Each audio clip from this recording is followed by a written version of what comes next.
4월 22일 매일 성경 함께 나누도록 하겠습니다. 첫 번째 문단입니다. 레위 자손들은 모세를 거스렸다. 어떻게 거스렸을까요? 여기 보면은 250명의 지휘관과 함께 또 이런 여러 가지의 뭐 고핫 자손이나 이런 것들 여러 가지 당을 짓고 그래. 왜 모세를 거스렸습니까? 모세가 스스로 종회 위에 높아지고 있다. 네. 결국 모세가 다 하나님의 음성을 듣고 이렇게 전해주고 하니까 자기 그것이 권위적이다라고 생각했던 것 같습니다. 모세는 제안하였다. 무엇을 향료를 가지고 요 앞에 나오라고. 왜냐면은 여호와께서 택하신 자가 누구인지 알도록 그렇게 했습니다. 자, 모세가 레위 자손에게 말했는데 뭘 말했나요? 아론을 원망하는 것이 여호와를 거스리는 것이라고 말했는데 왜 성막에서 봉사하는 걸 가볍게 본 레위 자손들이 제사장의 직분을 요구하므로 그렇습니다. 성막 봉사와 제사장의 직분을 이렇게 충분히 할 수 있다고 생각을 했던 것 같습니다. 모세는 심히 노하여 여호와께 여쭈었어요. 왜 여쭈었냐면은 모세는 그들의 물건을 빼앗지 않았고 한 사람도 해하지 않았으므로 그런 어떤 청렴결백했고 그리고 다단과 아비람이 모세의 부름을 거절했습니다. 근데 그들의 말은 그렇습니다. 모세가 그들을 광야에서 죽이려 한다 했고 우리의 왕이 되려 한다 했고 적과 꿀이 흐르는 땅으로 인도하지 않는다고. 자, 이게 이제 이 본문입니다. 그럼 이렇게 해서 이제 해가면서 여기서 주제를 찾아야 할 것입니다. 결국은 간단한 주제는 모세를 거스린 원망하는 모세에 대해서 원망하는 사람들이죠. 그래서 레위인들의 원망이라는 주제로 나누어 보았습니다. 그런데 원망하는 자가 있겠고 원망하는 대상이 있겠고 원망하는 이유가 있겠고 원망하는 데 대한 모세의 반응이 있을 것입니다. 레위인과 다단과 아비람 있고요. 원망의 대상은 모세와 아론이겠지요. 근데 원망의 이유는 레위는 모세와 아론만이 제사장의 직분을 가지려고 한다. 곧 모세와 아론이 권위적이다는 거고 다단과 아비람은 이렇게 이런 모세가 열악한 환경을 인도해 하고 스스로 왕이 되고 또 약속을 지키지 않는다. 적과 꿀이 흐른다. 인도하지 않는다고 하는 것입니다. 모세의 반응은 이제 그 레위는 하나님께 택하신 자를 보이도록 향로를 가지고 나갔다. 그게 모세는 하나님이 심부름꾼으로 택한 자이다. 곧 하나님 말씀 따라만 한 거지 내가 뭐 내를 위해서 어떻게 한 거 아니다라고 하는 것이고 그것에 대해서 이제 그 제사장으로서의 향로를 가지고 가게 합니다. 나단과 아벨은 심히 노했고요. 자, 오늘 우리들도 이런 본문들이 이제 우리가 신앙생활 하다 보면 교회에서 누군가가 좀 더 강한 결정을 자기 스스로 하기도 하고 내 의견이 무시되기도 하고 그러면서 때로는 여러 가지 우리가 쉽게 교회 안에서 우리가 볼 수 있고 교회만이 아니라 모든 가정에서도 공동체에도 일어나는 일들일 것 같습니다. 그러면 레위인들의 원망이라고 하는 그 객관적인 사실을 가지고 이제는 적용점으로 가기 위해서는 여기서는 핵심을 하나를 찾아야 됩니다. 결국 모세가 제안한 것은 택하심이죠. 나는 하나님이 택함을 받았다라는 거예요. 그래서 이렇게 본문을 갖고 재구성할 수 있어야 다시 적용점으로 갈 수 있는 한 걸음으로 갈 수 있을 거라고 생각합니다. 그래서 택하신 자의 예배만을 받으시는 하나님이라는 것으로 한번 본다면 하나님이 택하신 자, 하나님 택한 것은 제사장이에요.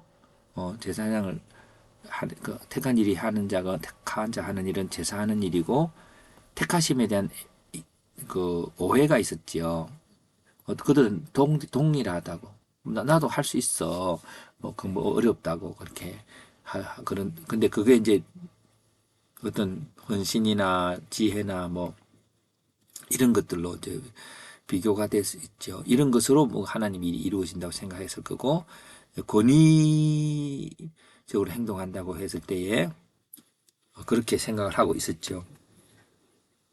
그리고 그들은 아무것도 결과물을 갖고 오지 못한다라고 하는 것들이죠. 근데 여기서 제일 중요한 것은 하나님의 택하심인데 택하심과 어 택하심과 그것이 제사하는 일이라고 하는 것이죠. 예.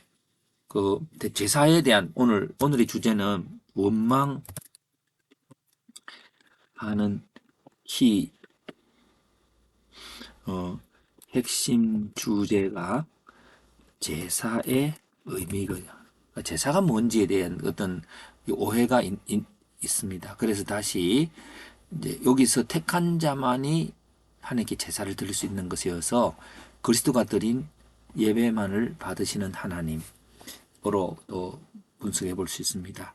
그래서 그리스도의 신부는 하나님의 아들이고 하나님 택하신 자고요. 하는 일은 자신을 속죄제물로 드렸고 그래서 그리스도만 할 수 있었던 것은 그리스도만이 온전하신 하나님이심으로 그러죠. 그럼 우리가 제사 드리는 것은 뭐냐? 라고 이제 우리가 이제 이런 본문들을 해가면서 우리는 아무것도 아니에요. 예, 아무것도 아닙니다. 예. 그런 건데 이제 지금 뭐가 의미가 있다. 우리도 뭔가의 영적인 제사에 영향력을 미칠 수 있다고 생각하는 것이 이제 오늘 본문이 오해가 되는 것입니다. 그래서 그리스도가 하신 일에 대한 유일성에 대한 오해가 하나님께 자신의 능력과 진실이랑 헌신으로 드려지는 것이 하나님이 받으실 수 있다고 생각하는 그 자체지요. 그렇기 때문에 이 자체가 바로 그 모세가 택함 받은 모세가 행하는 하나님으로부터 택함 받은 모세가 하는 것을 이해하지 못하는 결과로 나타나게 된 것입니다. 그래서 내일 보면 이게 이제 엄청난 재앙이 되는데요. 여기서 이제 그리스도만이 드린 예배만을 받으시는 하나님이라고 한다면 우리 교회의 모든 것은 그리스도로 시작하고 그리스도로 완성된다. 물론 성령님으로 완성되지만 어쨌든 하나님이 완성되죠. 그러면 우리는요 어떤 역할까 할까요? 우리는 하나님의 하신 일을 믿음으로 받고 감사하고 누리는 일이다. 예, 맞지요. 자, 그렇다면 교회에서 일어나는 불평들은 뭘까요? 교회에서 많은 문제가 일어나는 거, 교회에서 그 원망의 주제들은 뭘까요? 예, 뭐 재정도 그랬고, 안 그러면 무슨 그 과정의 방법도 그렇고요. 또 의논 방법도 그렇고, 하여튼 이런 것들이 문제가 돼서 누가니 뭐니 하고 님의 권위적이니 그렇게 해 나가게 되겠죠. 그런데 특별히 여기서 이제 예수 그리스도를 한번 생각해 봅니다. 그리스도가 행하신 일이 무엇일까요? 그리스도는 모든 죄인을 용서하시고 구원하셨으므로 교우들의 모든 삶 가운데 하나님의 축복과 또 힘이 있다는 것을 믿어야 한다. 예.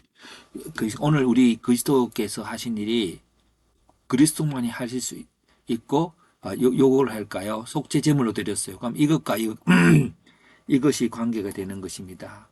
이것이 우리에게 관계가 돼서 이 두 가지가 연결이 되는 것이겠죠. 자, 그런데 여기서 좀 문제가 저는 오늘 한국 교회나 모든 게 있다고 봅니다. 교회 지도자인 목회자는 하나님의 선택을 받았고 그것에 어, 원망하는 자는 잘못되었다라고 하는 그런 견해에 대해서 이 본문을 적용할 수 없다는 거죠. 왜냐하면 이 본문은 그 목회자의 선택되었다는 것이 아니라 그리스도만이 그리스도가 행하신 제사만이 유일한 제사가 된다는 것을 말하는 것이다. 예. 오히려 저도 목사입니다. 목사로서 이런 본문들을 하고 또 교회도 많이 또 그렇게 이해되지 못하고 또 저항하고 원망하고 하는 많은 사람들이 있지만 어, 오히려 예수님이 모든 걸 다 행하셨고 그렇다면 할 일은 한 사람 한 사람 축복하는 일이죠.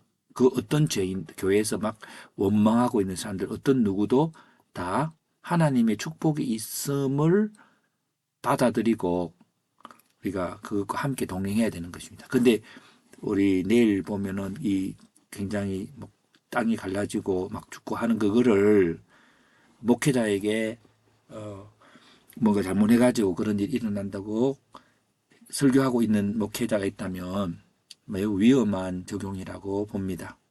예. 그래서 우리는 전부 다 그리스도 외에는 이렇게 하나님 앞에 예배할 수 있는 자가 없습니다. 주님이 그리스도만이 행하셨던 그 제사를 근으로 한 제사로 완전히 이루시고 우리는 그것을 적용하는 거기 때문에 오늘 본문의 주제가 제사잖아. 하나님이 택한 진자가 제사인데 그분이 그리스도라고 하는 걸 말하는 거지. 예. 이것에 대해서 내가 목회자가 택한 받은 거고 그것에 저항하는 자면 잘못됐다라고 하는 구도의 것들은 좀 없었으면 좋겠습니다. 그래서 모두가 사랑받고 존중받는 교회가 되면 좋겠습니다.